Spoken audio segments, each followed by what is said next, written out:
Hey guys, this is Mrs. Yeagle, and I'm here to read to you Addison Cooke and the Tomb of the Khan. This is chapter 14. It starts on page 138. This chapter is called The Nestorian Church. Addison touched down in the nave of the ancient church, its wooden pews long since rotted into the dust of centuries. Yellow light laced the shadows where mice and voles built their cities in the cracks of crumbling masonry. The great domed roof of the apse was crumpled inward like a fallen souffle, its time-faded painted angels vanishing into the past. Molly shushed Addison before he could comment on the decor. "Listen," she hissed. Madame Feng's purring voice wafted from the rafters, the staccato tap of her high heels strutting along the belfry high above. Molly could also make out Aunt Delia and Uncle Nigel's voices as the pair paced across the roof. "They're okay." "Excellent," Addison whispered. "Now let's move quickly before we're spotted inside this church." He cracked open his pocket notebook and reread Sir Frederick's clue. "Know ye your Templar vows. Visit the sick and say a mass for the dead." Grains of sand and masonry cascaded from the ceiling as Madame Feng's triads clambered around on the roof. Addison cast a nervous glance upward. "Pretend there's a tornado. That's how badly we need to find this basement." The group split up, scouring the stone-tiled nave for any sign of a staircase, a ladder, or even a ventilation shaft. "Who are the Templars?" asked Molly, checking the pulpit for trapdoors.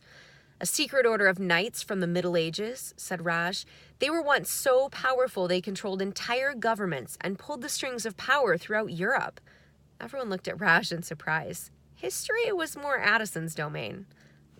"I love secret organizations," Raj shrugged.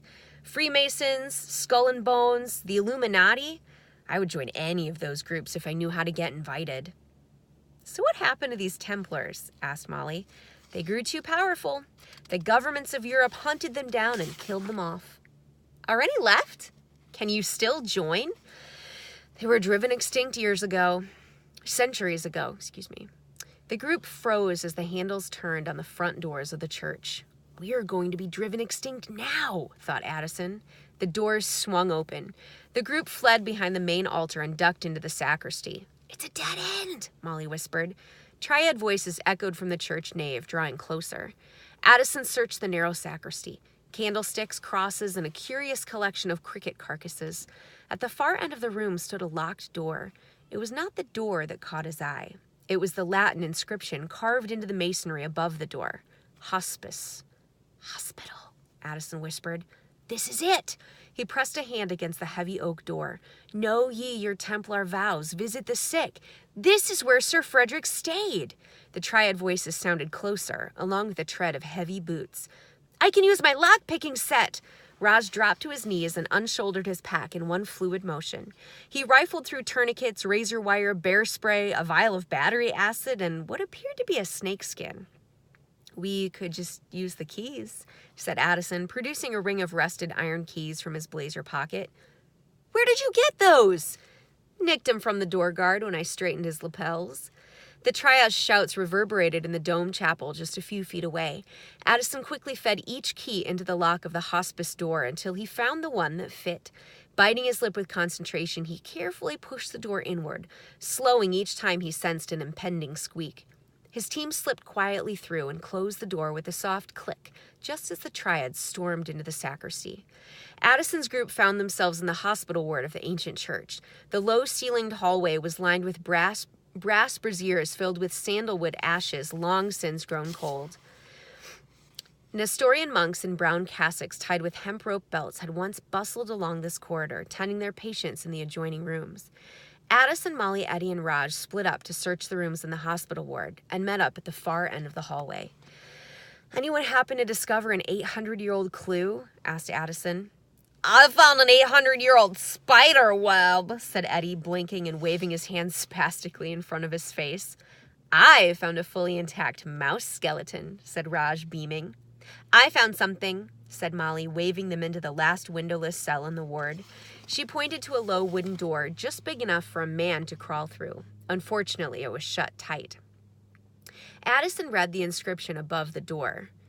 "In perpetuum." He broke out into a smile.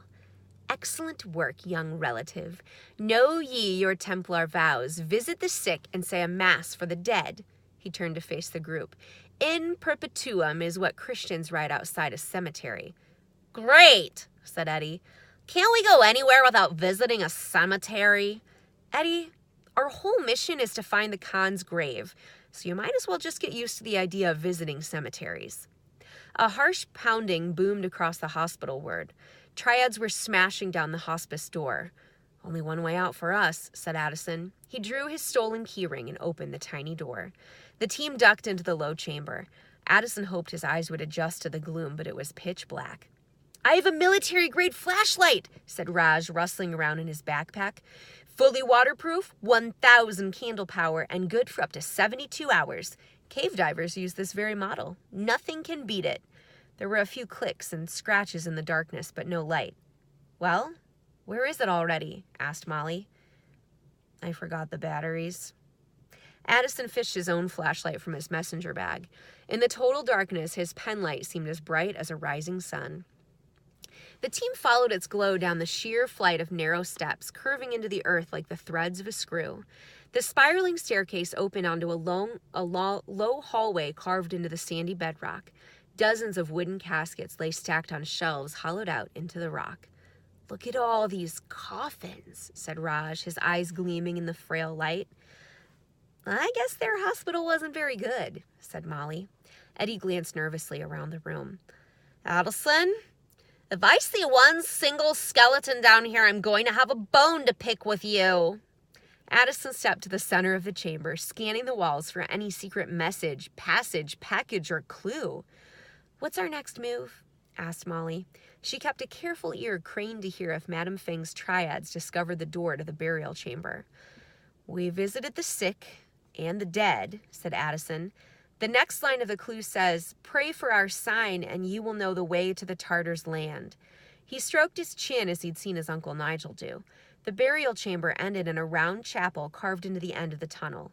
Ornate rugs and tapestries had long since decayed into the earth, leaving nothing but dust. All that was left in the chapel was a cedarwood altar and an iron cross. Raj tugged at the cross and searched behind the altar, but found nothing. Addison got down on his knees and joined his hands before him. We followed Sir Frederick's instructions to the letter. The last step is to pray for a sign to the Tartars' land. Come on, everyone kneel. Molly frowned. You don't really think this will work, do you? Couldn't hurt. Molly couldn't think of a better alternative. She, Raj, and Eddie knelt beside Addison and clasped their hands together in prayer. Anyone getting anything? Asked Addison after a minute. Hungry, said Eddie. We're missing something. Addison closed his eyes in concentration. Pray for our sign and ye will know the way. It's not just any sign, said Molly. Sir Frederick specifically says pray for our sign. You're right. Addison's eyes flicked open. The Templar sign. He took the flashlight from Molly and bowed low before the cross, as if praying. And there, near the ground below the altar, he saw it. The Templar symbol from Sir Frederick's shield was carved into the stone wall. Raj, a little help. He and Raj dragged the heavy cedar altar away from the rock. Careful, said Addison, setting the altar down. It's an antique. They squatted low to examine the Templar symbol, an open eye surrounded by rays of spreading light. Addison flipped open his butterfly knife and scratched at the mortar latticework on the stone wall. Flakes of dry mortar crumpled loose. Soon he and Raj had pried the Templar stone from the wall. Raj became fixated on the task and quickly removed a second and third rock as well. They felt the cool draft of a hidden chamber. A few stones later, and they'd opened a tunnel large enough to squeeze through. Dibs, said Molly, taking Addison's flashlight in her teeth and climbing in head first. Will there be booby traps? Asked Eddie. Absolutely not, Addison assured him. Remember, Sir Frederick was only in this hospital a week or two. He didn't have time to build anything too elaborate.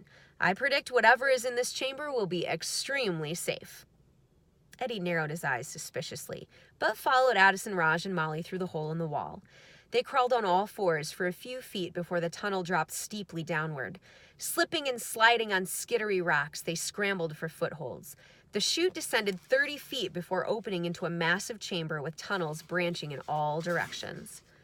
"Wow," said Eddie, brushing himself off and rising to his feet.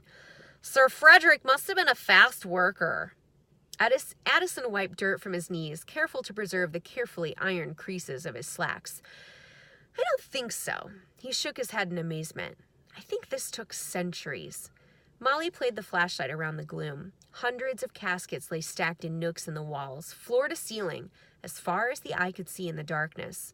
"More dead people?" asked Eddie, astonished at his poor luck. "That small crypt upstairs was just a decoy," said Addison.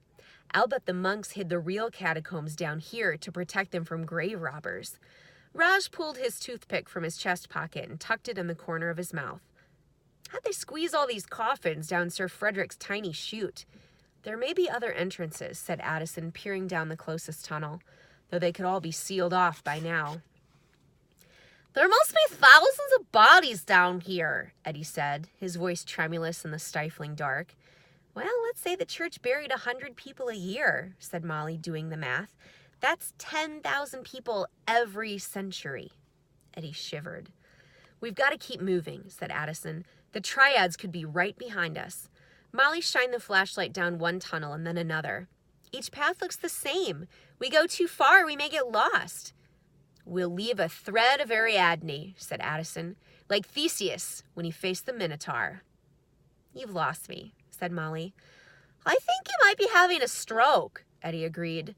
"A stroke of genius," said Addison. "Come on, don't you know your Greek mythology? A long thread is how you find your way out of a labyrinth. Raj, how many feet of fishing line do you have?" "A 600-foot spool," Raj answered immediately. "That's standard for deep-sea bluefin tuna fishing." Raj's answer seemed to beg more questions than it answered. Namely, why Raj saw fit to travel to the Gobi Desert while fully equipped for deep-sea fishing. Still, Addison knew better than to lick a gift horse in the mouth. Or was it look a gift horse in the mouth? Either way, Addison had no time for horses' mouths at the moment, so he tied Raj's fishing line to a heavy stone and unspooled the reel behind them as they stepped warily down the first chamber. When it dead-ended, they looped back and tried a side chamber, taking a left and a right through the maze. Wrapping around a hairpin turn, Eddie snagged his foot on a tripwire and tumbled to the ground. An awful grinding sound cut the darkness. Raj and Addison yanked Eddie backward as a 1-ton rock plummeted into place, sealing off the passage. The giant crash echoed into the darkness long after Eddie's heart had decided it was safe to start beating again. "Addison! You said no booby traps!" "I say a lot of things. It's not my fault there's a booby trap." "I have other friends in school," said Eddie, brushing off his hands. "And when I hang out with them, I am almost never crushed to death by booby traps." We got to stop there for a second.